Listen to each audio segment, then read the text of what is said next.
truth. So I was out. You can't see the effects of the storm until you get out in northeast Houston and across our community. So we've all been challenged. I'm going to have the directors to tell you what we've gone through, document. We're not going to continue to work until everyone has their power returned. This afternoon, there's about 3,000 Houstonians still without power. So obviously, we're going to continue to work. That's what we're focusing on right now. We're going to hold CenterPoint accountable. I'll be going to Austin on the 29th to participate in a state hearing in the state Senate to let them know of our experience and let them know what we think CenterPoint could do better. I don't know if Councilman Pollard got us confused with CenterPoint and their preparation, but we're here today to repair the damage of a news story that I've seen at least twice honoring Russell Richardson, one of our heroes that we lost due to the storm. I was there when his body was recovered. It had a profound impact on his colleagues. But the news story honoring him interviewed Councilman Pollard, where he said if we'd have been better prepared, lives would have been saved. My phone lit up from chiefs, directors, rank and file, employee groups saying he can't get away with misinforming the public that perhaps if we'd have been better prepared that Russell Richardson would be alive. Friends, words matter.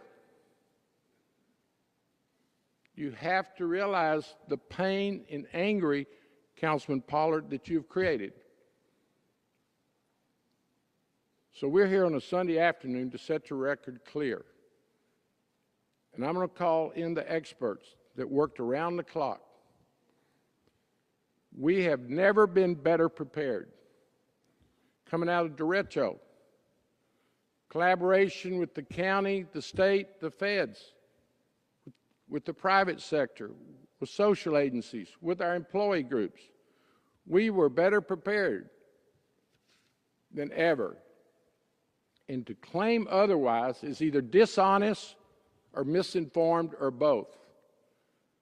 We started right here, the nerve center of the emergency center, upstairs. I started on Friday, coming out of the July 4th celebration.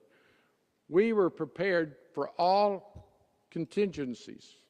We were being told by the National Weather Service that it was going to be a tropical storm, maybe 60 miles per hour winds, 6 to 10 inch rains. We had a hurricane, but we were prepared. 90 miles per hour gusts, 10 to 15 inches rain. We had all hands on deck, and in fact, we announced that on the Sunday afternoon at 5 o'clock. And I want to thank Houstonians for doing their part. We asked them to stay off the street starting at 10 o'clock. We thought the storm would get here at midnight. The intensity would grow through the night till probably noon the next day. Now, I don't know where Councilman Pollard was at 2 o'clock Monday morning, but I was on patrol with Chief Satterwhite, making certain at the roll calls that the officers would protect themselves. Flooding. I could go on and on how we were concerned about the rank and file, but we were ready. At 2 o'clock, all we'd gotten was sprinkles. Of course, we turned in at 2. I got a 6 o'clock start the next day. All preparations. We've got the best emergency center director in the nation who's been preparing for this for weeks. Derecho caught us by surprise. It was intense and sudden. But we gathered here the day of the event and the storm and immediately did our life safety calls, preparations. So let me just simply say to Mrs. Richardson, I'm sorry that we even had a conversation over the weekend about how she would like to respond. Words matter. You can't loosely say that somebody's life could have been saved if the authorities would have done things different. We have experts working in training hours upon hours, all hands on deck. The discussion, and I'll leave it to Chief Satterwhite, about we should have mobilized sooner because that's what previous administrations have done. Every storm is different. We mobilized when we needed to. You don't want your officers to burn out. They have families. So that's ridiculous. And we were so prepared when we needed additional resources. We had 100 officers come from around the state. We need ambulances. We had 25 ambulances prepared. Never before in preparation had we planned on buying ice. Ice is normally furnished to us by HEB, other private contributors, or the state of Texas. When they ran out of ice, we went to other states and spent $30,000 per 18-wheeler for ice. There was nothing left to chance. And that ought to be the story. We're not through. As I said, we have 3,000 citizens without power. We're not going to stop to each and every one of them. We're actually preparing for the next storm. We're going to hold CenterPoint accountable.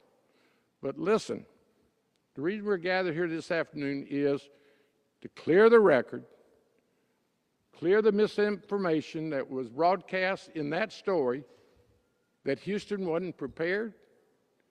Shame to upset my rank and file first responders. Our public works folks kept our water system going.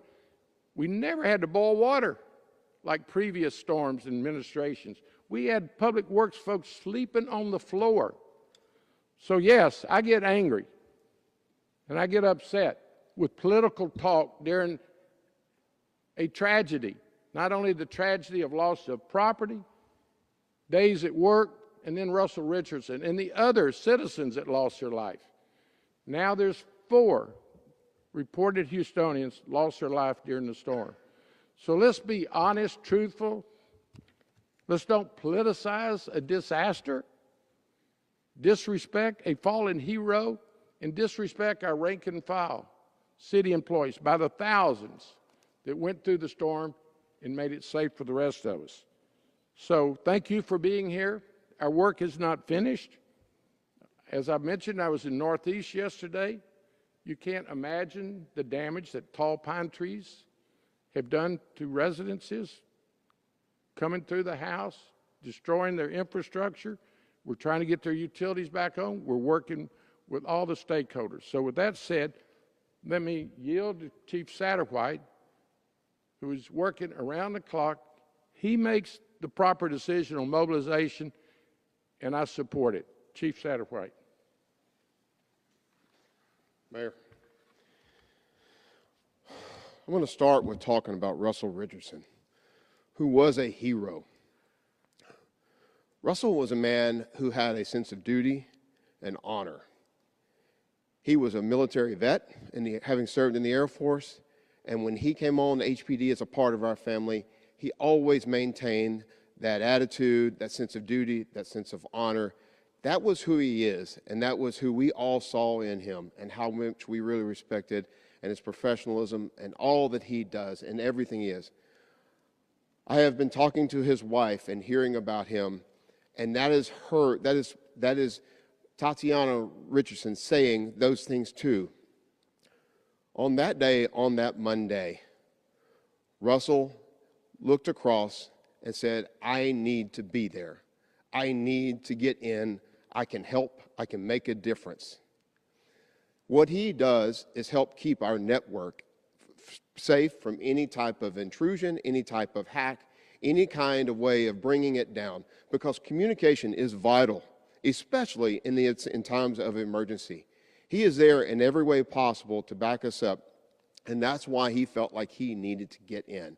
There were a lot of Tier 1 employees that didn't make it in for different reasons, not because with each officer and every employee, it's always about respond when it's safe, where you can safely get in so that you can get into the fight, because we don't want this type of tragedy to happen, but it does happen. I was in the Emergency Operations Center in 2017 when we lost Steve Perez, trying to make it in, trying to do the job, trying to save lives. That's what first responders do. We try our best, and we hope and pray that everybody is safe and able to get in. We lost Steve that day, or during that storm, and now we've lost Russell. I can't tell you how proud I am of the men and women of the Houston Police Department specifically, and all the departments that were involved in this response, and how we all came together and we were communicating well in advance of this storm. And then we were looking at it, and it was going to go into Mexico, and then it was kind of slowly edging up. And the last reports was Matagorda Bay, and we were going to get hit with some of it, and on the west side. We still did not take chances. We deployed high water rescue assets. We deployed boats. We brought officers in overnight to set barricades on low-lying areas. We did all of those things and more, and advised everybody to be on high alert and bring everybody in uniform, canceled all classes, all extracurricular activities. Our primary focus was on what this storm might do and our response to it, and we were prepared. We did not, to my knowledge, no one's told me anything that we've missed, and I've asked 1,000 times. We were prepared and we responded.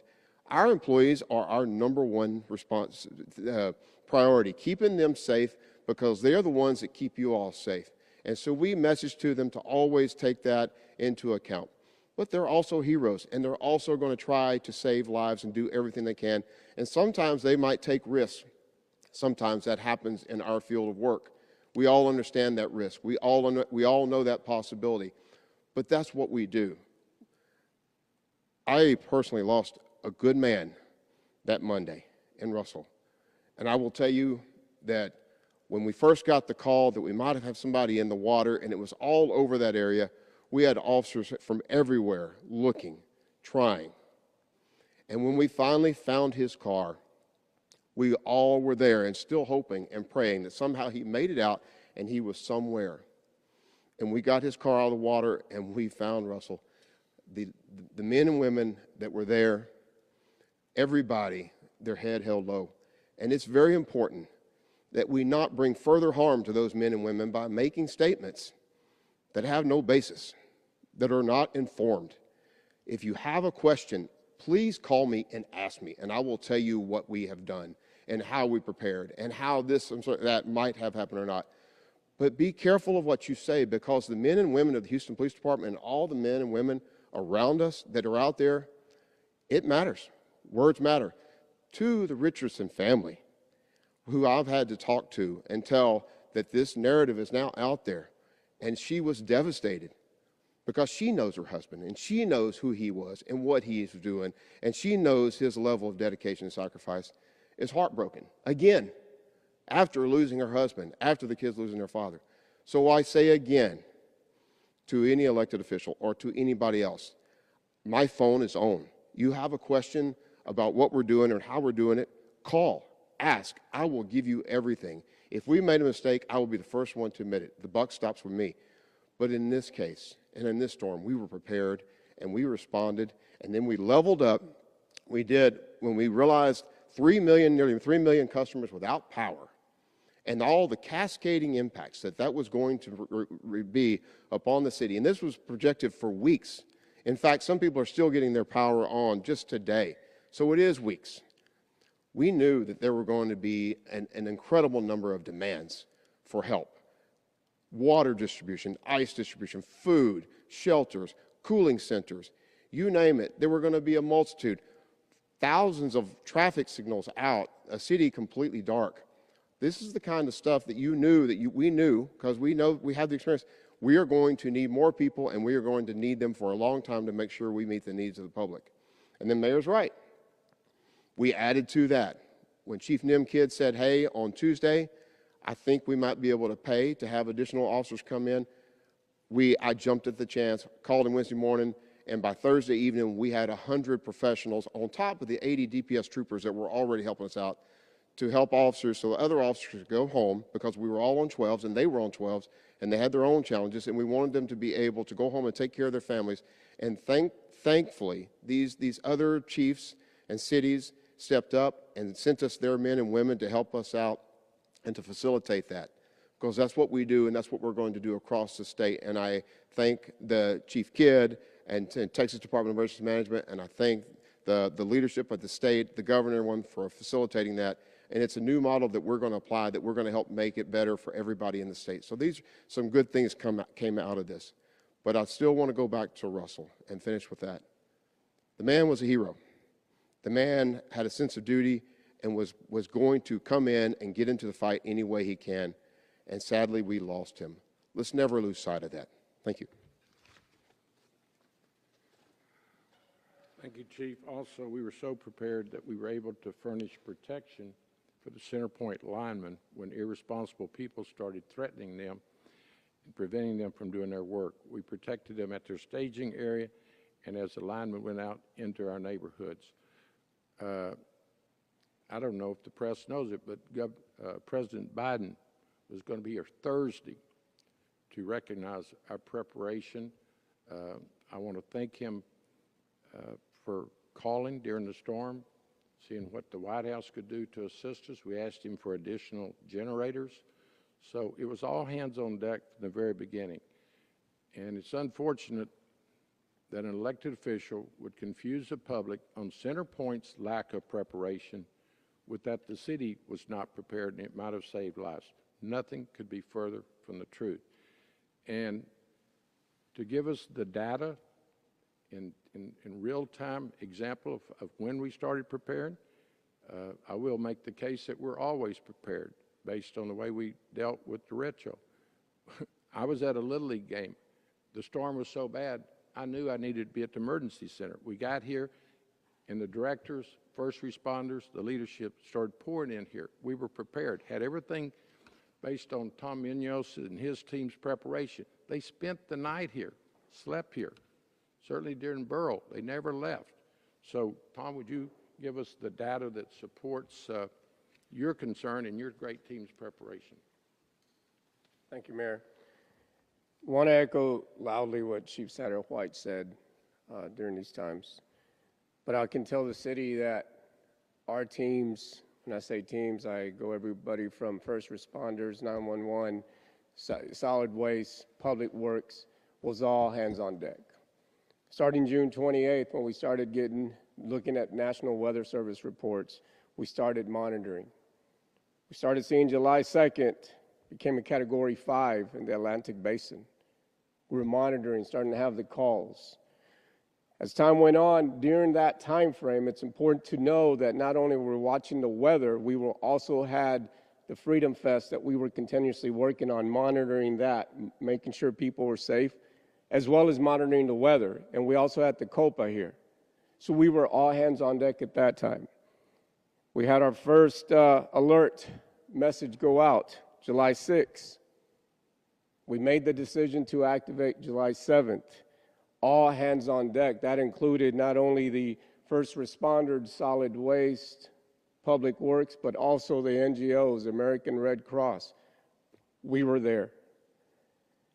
Made landfall, monitoring, and our men and women, first responders, went out.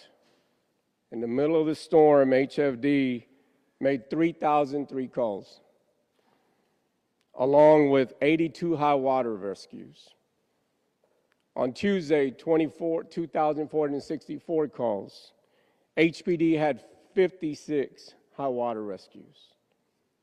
Along with that, to clear the path for all the first responders and everybody to get that normalcy back together, we were still in a life safety situation. HFD also responded to 747 live wire calls. Now, mind you that this was already set in place. Our system was set in place. We were also monitoring neighborhoods, trying to see where the impact was. Along with that, not only were we doing life safety, we were also part of the stabilization of the incident along with recovery. The numbers are astronomical of all hands on deck. The mayor has mentioned that time and time again. We were monitoring. We activated the EOC on the 7th, had all 911 call takers report the night before. They were averaging 3,000 calls that day, along with everything else. Our 311 call takers were ready to do the intakes that was needed. Working with TDM, having those calls, numerous calls. We did 23 Alert Houston calls. And I have to be very clear that during these times, we always encourage council members to come into our HEC, which is our Houston Emergency Center. And I have to say, with all due respect, it is disheartening. It is a huge slap in the face. That's what the council member said. And the thing that's even harder, I look and see the involvement from his office, and it was zero from what I saw. So those are some things that are very hard for us. Our men and women spent the night, responded, continued to, and still continue to do that. So that's the readiness that we're at. We're still in the recovery stage. We're still helping process people to get back to normalcy. But I can say that the city was prepared. We were responding. As everything, there is lessons learned. The mayor said we were out there getting those ice, ready. Everybody was after the same asset, but we were ready to respond. Thank you. Thank you. Representing the fire department and Chief Pena is Chief West, who will give us the status report of our first responders in the fire and EMS on a timely sequence. Good afternoon. Not to repeat anything that's been said, the men and women of the Houston Fire Department work with OEM in preparation. We staffed up personnel starting July 6th. And those preparations involve not only staffing our high water vehicles, but embedding teams with public works, facade teams to clear roadways in case of falling debris.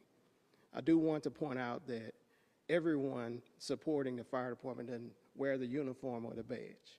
We have vehicles that had to be supported that were strained and stressed, generators that were failing that were strained and stressed. So our partners in GSD and HITS, they supported the men and women that were out making the rescues and the calls that Chief Munoz described. He mentioned 3,003 calls a day. Our normal call volume is about 1,100. So nearly tripling the call volume. The men and women worked countless hours to make sure the citizens were safe. So we just want to reemphasize how hard the men and women of the city of Houston work to protect its citizens and make sure that lives and property are protected. Thank you. Obviously, I've said repeatedly that Public Works in all of our departments, sanitation, solid waste, parks, but particularly Public Works, is considered in my administration first responders. Randy, why don't you give us a briefing? Thank you, Mayor. I think it's very fitting that we talk a little bit about this preparation that goes into these events. Severe weather in the Houston region is something that's certainly not new to Houston Public Works. We closely monitor, in fact, all weather events as they take place. We've got tactical and operational SOPs, SOGs to ensure along the way that we're as ready as possible no matter what comes. And during an event and leading up to it, we have multiple times a day coordination calls across the department and across the city to ensure that our assets are pooled together. We actively drill throughout the year with tabletop exercises for various scenarios. That includes hurricanes, it includes winter weather. And during an operational event, we streamline our chain of command to make sure that we can focus and designate the right leadership within the Emergency Operations Center here. Not counting police and fire, Houston Public Works has the largest number of Tier 1 employees in the city. We have more than 1,300. We have built-in triggers along the way for weather events to mobilize our resources and our assets as necessary, and we always err on the side of caution. One of those triggers, of course, is that we pre-stage and deploy barricades at a significant number of flood-prone locations throughout the city. In fact, that trigger is as little as a 4-inch rainfall total within a 24-hour period. We mobilized to deploy those barricades, and we did that for this event. Whenever there's a forecast that says we'll have 6 to 8 inches of rain, we start to convert some of our dump trucks to high water rescue vehicles. And that's where our coordination gets even deeper with police and fire to make sure that they have additional assets at their disposal to carry out the duties that they have. We did that for this event. For this particular event, we assigned a large number of our Tier 1 employees to ride out the storm in strategic locations throughout the city. That included our water and our wastewater plants. It included transportation and drainage operations facilities. That was to make sure that we had a 24/7 continuous coverage so that we can continue operations no matter what would come, whether the storm would be less impactful, as we were led to believe, or more impactful beyond what we thought would happen. We did that, and as the storm passed, we called in the remainder of all of our Tier 1 employees, and we activated a significant number of our Tier 2 employees to be on the ground to assist us in operation efforts. This particular event had more widespread power issues than we've ever experienced before across the city, at least in the last 30 years. It was more impactful from a power and operations perspective than Winter Storm Uri, yet we did not, as the mayor mentioned, experience a boil water notice. That's a testament to the preparation and the readiness exercise of all of our public works employees as they were literally sleeping on the floor in many of our facilities. In the immediate aftermath of this event, we had eyes on all 2,500 plus of our signalized intersections, and we had initial assessments done of every single one of them within the first 24 hours.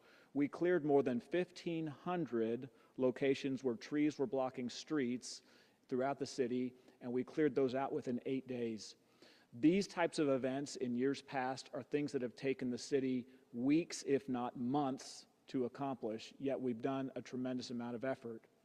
And all of this is to say that we can get better, and we recognize that. We always do. As we continue our process to recover and move forward, we're always looking for ways to improve. We insert that into our after-action plans on ways that we can be more efficient, the way we can have assets and other things in better places in the future. But in this particular event, I salute all of our Public Works first responders for their preparation, for their execution. It's been a tremendous service to the city. Thank you, Randy. Let me close by saying to Houstonians, we feel your pain, your frustration and anger. Getting the power returned took too long. We were in constant touch and pressuring CenterPoint to do better. They failed us on communication and detection of outages so we could follow it as citizens. The only press conference they had was the press conference that we held. So we all know we can do better. We've got to hold everyone accountable. But the city of Houston was prepared. We're still in recovery mode. We'll do the after-action review. We'll continue to talk to all of our partners in Austin, the county, and even the federal government. So I just want to close, before I call up my translator, that we feel your pain. We're not through. We can do better. I pointed out that a storm like this will also point out your vulnerabilities. That administration that Councilman Pollard likes to reference left us a mess. The George Brown has no backup for loss of power. 10 fire stations did not have backup power. Our multi-service centers that we want to use as cooling centers have no backup power. So my commitment to Houstonians is we inherited a mess, but we're not going to rest. We're working as we talk right now. We have more preparation to do for the next storm. But this storm, for anyone to say, imply that lives would have been saved if we'd have been better prepared, the city staff did everything humanly possible, based on their passion, their experience, their commitment to public service that we could possibly muster to deal with Beryl. And I thank you, and Anna, if you'll come translate to our... Doug, I'm sorry. No, I'm sorry. You were on my list to emphasize what it does to employees if we don't give them the respect and we miss. Well, I think one of the things we have to address is the fact that misinformation was put out well in advance of our staff being ready to roll. The Chronicle did a horrible job misrepresenting the facts of what took place prior to this storm coming in. They contacted me. I explained the situation to them. They reported otherwise. And that is where a lot of this comes from. They've got to do a better job. In fact, all of our media has to do a good job of making sure they're reporting the accurate information that comes forward. Our people were ready. I started receiving calls Sunday saying, hey, why is the department doing all this? This storm's not even coming in here. Well, it did. Up to 24 hours beforehand, it was still going into Sargent, Texas. It did not. It took a hard left or a hard right and come straight up through Katy. My house was in the eye of the storm. Our people were ready. We had our employees at the HPOU, we told them the day before, stay home. We had officers there, started cooking that morning to prepare for officers that were going to be there overnight shift because we knew we were going to 12-hour shifts that evening. We were prepared. I received several calls from city council members, including Ed Pollard. I respect them for calling me and getting the real information, and we have to make sure that we get it right up front. Our rank and file officers out there are busting their butts to make sure the city's safe. Even though they have damage at home, we still have officers without electricity right now. And we're trying to make sure they're taken care of, and we want to make sure the citizens are taken care of, but the reporting's got to be correct. And Centerpoint, their linemen are out there busting their butts, but their upper management needs to be dealt with because there's no way this should have went down like this. They have to be better prepared. Thank you. Thank you, Doug. I do want to make certain that the press knows that I appreciate them, my administration appreciates them, Doug appreciates them. It's just during these critical times we have to be so factually correct. Yesterday, our friends at the Chronicle said we ought to spend more time fixing things than worrying about Centerpoint's PR. We did not, the city did not erase the Centerpoint list graffiti under one of our freeways. That was TxDOT that did that. So I just urge everyone, not only a council member, all of us need to be very factual and realize words matter. Speaking of words, Ana, will you translate for our Spanish-speaking residents?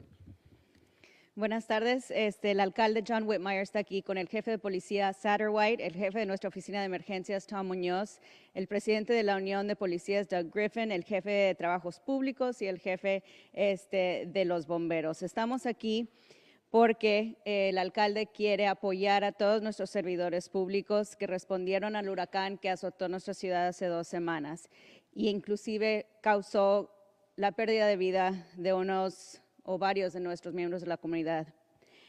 Una de estas pérdidas trágicas fue el oficial Russell Richardson, un veterano militar, un héroe que estaba intentando llegar a su trabajo para ayudar a los habitantes de Houston. Los comentarios recientes hechos por el concejal Pollard a la prensa, cuestionando la preparación de la ciudad y sugiriendo que la culpa de la muerte del oficial Richardson se debe a los preparativos de emergencia, son comentarios irresponsables. No están basados en los hechos y causan división en nuestra comunidad cuando necesitamos unidad. La muerte del oficial Richardson es una pérdida personal para la familia y también una pérdida personal para esta administración. No es una herramienta pública. Muchos otros empleados también de la ciudad tomaron la decisión de venir a trabajar durante el huracán, respondiendo al llamado y cumplir con su trabajo. Estamos aquí para asegurar que hicimos todo lo humanamente posible para responder a la crisis causada por la tormenta. Nuestro Centro de Operaciones de Emergencia, el Departamento de Policía, de Bomberos y nuestra oficina del alcalde estábamos preparados y trabajamos en equipo para responder a esta tormenta. El jefe Muñoz tiene los detalles de nuestra preparación si la prensa tiene preguntas. Todos tenemos lugares más importantes donde podemos estar el día de hoy, un domingo, con nuestras familias, trabajando en la comunidad o poniendo atención en las noticias nacionales. Pero los comentarios del concejal fueron hechos en medio de una historia de prensa hablando del heroísmo del oficial Richardson. Y estos comentarios minimizan el servicio del oficial Richardson y de todos los otros servidores públicos que se sacrifican cada día. Hay tiempo para la política y hay tiempo para servir a nuestra comunidad. En estos momentos tenemos que honrar a los servidores públicos que arriesgan su vida haciendo su trabajo. Comentarios así, por parte de cualquier persona, no tienen lugar en momentos que necesitamos unidad. Criticar cuando uno no fue parte de los preparativos ni de los esfuerzos de recuperación es fácil, pero no es positivo ni ayuda a nadie. A pesar de todos los preparativos, esta tormenta también reveló nuestras vulnerabilidades de la ciudad y vamos a arreglar estos asuntos. Y no pararemos hasta que los últimos 3,000 residentes tengan luz. Para cerrar, no vamos a permitir que los comentarios del concejal o de cualquier otra persona culpe a HPD o a nuestra administración de la muerte de un empleado público dedicado. En cuanto al oficial Russell Richardson, nuestro corazón está con su familia y sus compañeros de trabajo. Los servicios funerarios se llevarán a cabo el próximo jueves. Muchas gracias.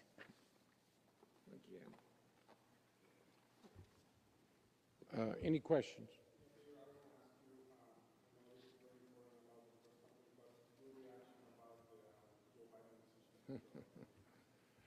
Well, first, I have a pretty full plate, but I respect the president's decision. I think he's made all of us proud with his public service record. I think he competes with me for spending most of your adult life in public as a public servant. So I wish him well. But right now, my real focus is on the Houstonians and their recovery and try to make things better for Houston.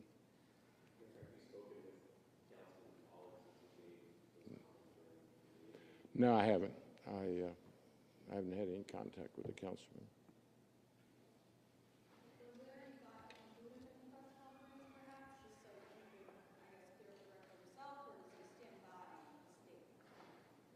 Beg your pardon? Was there any attempt to make him part of the press conference? No, I was at home Friday evening watching 10 o'clock news. I guess it was Saturday night I had the protesters in front of my house. But Friday night, I watched the news. I've been very close to the Richardson family, the leadership and rank and file of HPD. I was there when the body was retrieved. I've never seen a more hurt group of employees. And then, so it gets your attention, the story, paying respect to him, Channel 13, thank you. And then you go to a council member saying if we'd have been better prepared, lives would have been saved. There's no question the implication there. So my phone starts ringing, people are angry, they're sad. So how do you correct such a misstatement? We are proud of the job we did. We're recognized for the job we did. So this afternoon, yes, is to clear the record. Russell Richardson's life loss was a tragedy. He's a hero. So please don't infer that his life could have been saved if we'd have been better prepared. We were totally prepared. So here we are, trying to move forward. We have work to do. And when we leave this press conference, we're going to continue to work because we got to get ready for the next storm. We got to hold Centerpoint accountable. We have a lot of work to do. I wish we didn't have this gathering. And in fact, I suggested initially that we address it Wednesday in council. But the passion and concern was so strong among the rank and file, our employee representatives, that they wanted to come together this afternoon. And I respected that position, and I think we need to clear it up. Words matter. You can't play politics with tragedy or storms. I personally think the shot was directed toward me, that maybe my administration wasn't ready. Well, it missed its target, and it hit our first responders, first, fire, police, public works, thousands of city employees. But it really, really damaged the Richardson family. They know he's a hero. They know what he stands for. He wanted to go to work, and mobilization or other measures would have not saved his life. What we've got to do, and someone that's been on council 4 years and 7 months versus my 7 months, should be addressing the dangerous streets of Houston in terms of putting barricades up that can really prevent people from driving through high water. Public Works has already identified 49 of them. I know of about 4 or 5 that I've experienced. In fact, you go right down Shepherd on the way home, Shepherd and 34th Street will fill full of water. So we need to come together, quit politicizing issues. There'll be a time for a campaign or politics down the road. Let's continue to fix Houston, make public safety our highest concern. Thank you.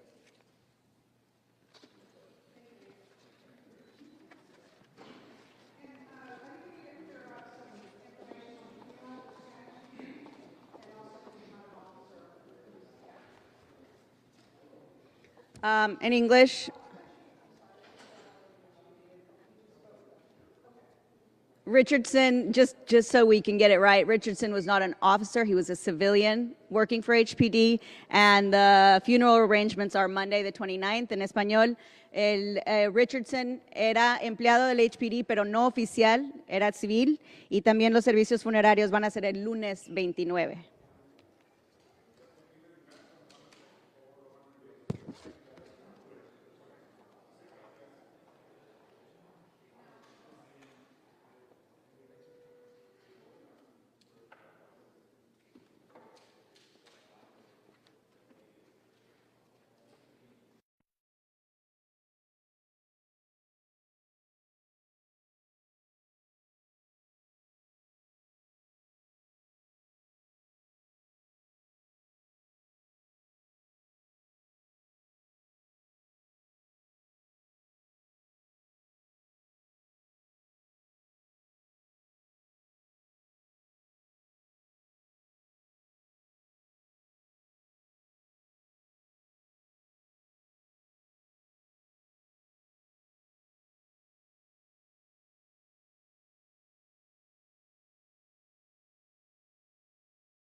smart move by Vice President Harris's campaign to look at a VP pick from one of these battleground states, someone who could bring in that particular state, that particular voter base, bump up the turnout, and move Democrats to come out for that particular ticket. That would be the first thing I would be talking to my candidate, the campaign team, who would be a strong vice president pick from a battleground state that will bring us those voters. Regardless of who the nominee is, and let's say it will be Vice President Harris, it really doesn't move the needle in my perspective, because we've had this draw out, this whole